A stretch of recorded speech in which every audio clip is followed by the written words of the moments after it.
welcome to Epiphytic Cacti. In front of me here, I have what is Felchino Fairy. This summer, when they were blooming, what ended up happening was the hummingbirds kept pollinating these. I did not intentionally pollinate any of these. These were really just from hummingbirds. Forming the fruit, ripening the fruit, and carrying it itself can actually cause some stress on the plant. So if your plant isn't in an optimal state, it might not be the best idea to allow it to form fruit, and the more fruit that you allow to form, generally the harder it is on the plant. I would say that this has probably taken about 4 months from pollination to fruit maturity. Different fruits can take a completely different amount of time, and I do feel as though the smaller fruit-bearing ones, like these, because they're smaller, they have small flowers, they're generally going to have smaller fruits. They do tend to ripen in a shorter amount of time. That's not always the case, though. I will say that because there are so many different hybrids and there's so much different genetics in those hybrids that you can really just have some fruit take a couple of months versus other fruit you can have sit on there for almost a year before it's ripe. It just kind of depends. And then it depends, I think, on the conditions that it's actually being grown in. On average, I would say that almost all of my plants will, from pollination to the seed ripening, is going to take about 6 months. You can see that this fruit turned pink. And the reason why I know that this is ripe is because when I squeeze it like this, I feel that it is soft. Before it was ripe, it would not really be soft. Secondly, a lot of times it turns somewhat transparent and you can almost see the seeds inside. And thirdly, if you squeeze it like this and then you give it a little sniff, if it smells a little bit perfumey, that is another indicator that it is ripe. So then I would just take these and basically pick them off, and they come off fairly easily. And if you're wondering if they're edible, they are edible. However, I will give a warning that if you use any kind of insecticides or granular like fungicide, anything like that, any kind of systemic kind of thing, or sprays, anything like that, you probably don't want to eat the fruit. These are really small, so they look a lot more like berries, but a lot of times your fruit will just end up looking a whole lot like your dragon fruit. And that's because there is some relation here. If you're wondering what it tastes like, it actually does taste a lot like dragon fruit, only it's got a much stronger perfume taste. Like, I don't know if you've ever sprayed perfume and you've had your mouth open and it's like you kind of get like the taste of the scent, which sounds a little bit strange, but if you've ever done it, I think you know exactly what I mean. Epiphyllum hybrid fruit tastes kind of like that. It's got a perfumed kind of taste to it. Whereas I think like your commercial dragon fruit, a lot of times, most varieties to me just taste like very bland kiwi. Here I have Felchino Fairy, and there are some other really tiny ones that I have here that have gotten nice and ripe. Marzone, Felchino Favorite was nice and ripe here. Felchino Filou. And if you're wondering if there is some kind of a trend here, these are all quite small hybrids, and the hummingbirds just really enjoyed these hybrids. And then there is Master of Mars. Now, Master of Mars is really interesting and unique. You can see that the fruit is considerably bigger, but there's also something else that's very obvious about Master of Mars. The fruit is green. And you might kind of be like, that's a little confusing because this fruit is green. How can I be certain that this fruit is actually ripe? In the exact same way as the other ones, this is a little bit transparent, and I can actually see the seeds inside of the fruit. I can squeeze it, I can feel the give, and if I was to give it a sniff after I squeeze it, I would be able to smell that kind of strong perfume. These really only have one name on them, and the reason why these only have one name on them is because Felchino Filou, like in this case, was actually the mother. So it was the fruit-bearing plant. It was the one that was pollinated. And I don't know the father in any of these cases because they were pollinated naturally by those hummingbirds. So this would actually be labeled then as Felchino Filou crossed with Nat, meaning that it was a natural cross. There are some different kinds of trains of thought that, it's not actually worth crossing them unless you know the full parentage. So I think that a lot of people might frown on the fact that I'm even harvesting these or that I even left them on there this way. I like to do a lot of different kinds of experiments and stuff, and I kind of like to see the various different kinds of growth and everything. And, you know, so I don't really mind, I think, doing kind of this bulk harvesting, bulk planting kind of thing with a lot of fruits. Here, I've got a fruit that I had just kind of left on and I let it dry. I'm going to try to plant that one. This is labeled completely differently. You'll see that it says Summer Fairy crossed with Beauty Wagner. Now, Summer Fairy was the fruit-bearing plant. It was the one that was pollinated, and it was pollinated with Beauty Wagner. So Summer Fairy would be the mother, which comes first, and then Beauty Wagner would be the father, which comes second. So if you're wondering how you label them, that is how you would label them. And there really isn't much difference between, I think, like harvesting these versus, you know, harvesting your Schlumbergera fruit or harvesting your Ripsalis berries. You know, it's pretty much the same kind of thing. They all kind of turn transparent, and then you can kind of see the seeds. They all have a little bit of a squish to them when you squeeze them. This is really not that much different. Now, small fruits, these little guys like this, to me, they are considerably easier to harvest. And how I do this is I will generally just kind of take a little bowl like this with a little bit of water and a little tiny spoon. And then I will have some paper towels, and I'm going to move some of these guys out of the way. And I could just squeeze this little pod. I could cut it or I could squeeze it out. I am just going to choose to squeeze it out. Whoa. I think I need a couple layers here.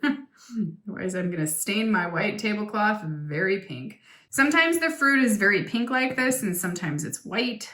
And the fruit can always be, you know, various different sizes, even on the same plant.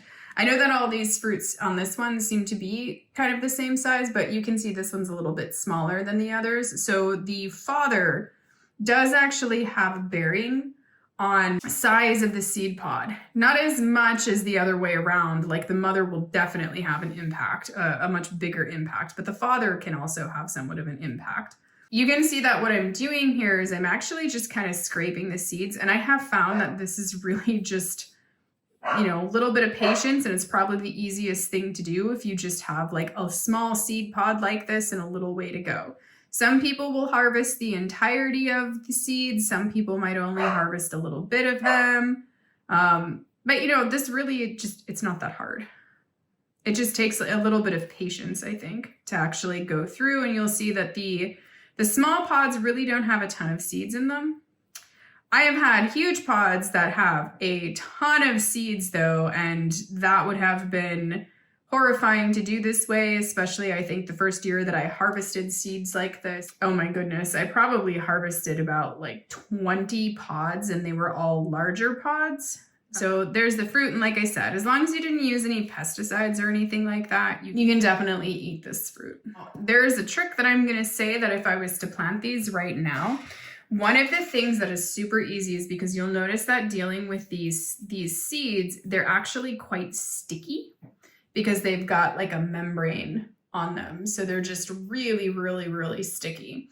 And one of the ways that is really easy to sort of handle them is using water, just a little bit of water like is in this bowl, because if I go like this with them, they actually generally come right off like that. And so it makes them a little bit easier to handle. So even if I was to sow these right now, which is completely legitimate, you can completely sow these right after you harvest them. In a case where it's like Master of Mars, you can still go through the exact same, you know, trial that I just went through, especially if you only have one pod. You can also, if you have a lot of them, you can actually use like a little sieve like this. And you would pretty much just like squeeze it out in here, and then you push as much as the soft fruit out as much as you could. And then you can actually take a little spoon like that and scrape the seeds out, and then again you can get them off in some water. So that is another way of doing that, especially if you have a lot of them to do. There are some people too that don't even bother with this, that actually just kind of mash the fruit right into some media and then they just plant it, and some people don't have problems with that. I myself have always had a problem with having any of the fruit in the seeds. I just end up with some issues with mold and stuff, and it will actually cause kind of a blight on the seedlings. how could I dry these? I scrape them up and put them on your parchment like this. And these seeds are so much easier to handle when they're dry. So that's another way that you can do it. And then you can just sort of write the name on there and just leave it out and let it dry for a day or two, and then you can plant it. So you can do that either way, really. And I've done it either way and it's fine. And in terms of seed storage, you can dry them like this and then actually fold that parchment up and store them in a plastic bag. As long as they're fully dry and they're not in a moist kind of place, they should be just fine. And I have planted seeds a year after they have been dried, and their germination rate was not as good. I will say that. It's not horrible, but it's also just not as good as the germination rate that I have found when the seeds are freshly harvested. If you're going to plant them, it is better, of course, to plant them in the springtime when they can be outside. If you plant them indoors in the wintertime, you're always running the risk of the seedlings getting very leggy. They'll get very stretched because it's hard to give them enough light, the airflow, all of that stuff. They generally do so much better if you just plant them, if you sow them outside in the spring versus if you're trying to grow them indoors. However, in my basement, I've done the tours on it. Like I've got grow lights and fans and everything else, and they would germinate no problem indoors. They would be just fine for me. This company is Black and Gold. I've never tried this before, but you definitely need to use seedling mix. And then here I just have some like basic seed starting trays. They've got the little cubes here. And these ones, they come with tops. So they come with the clear humidity dome top and then a bottom tray like this. One of the reasons why it's so important to, I think, get seedling mix versus just regular potting media is because it's easier for the seedling to sprout and grow when the grain of the media is finer. I think that they generally go through a process of making sure that it's sterile. I've actually harvested these and those, and then if I harvest the other seed pods from Felchino Fairy, you don't want to just mix them up just because they were a natural cross and I don't necessarily know. It might happen these grow really fast and then I end up with some plants 5 years down the road where it blooms and it's just absolutely gorgeous, but now they're all mixed up. The chances are that I will get other really gorgeous flowers out of that cross. It's something that you just don't want to mix them up. Do what you can to keep them separated. When you go to do this kind of direct sowing like this, you can actually just take the spoonfuls like this, because these are really hard to sow if they're just really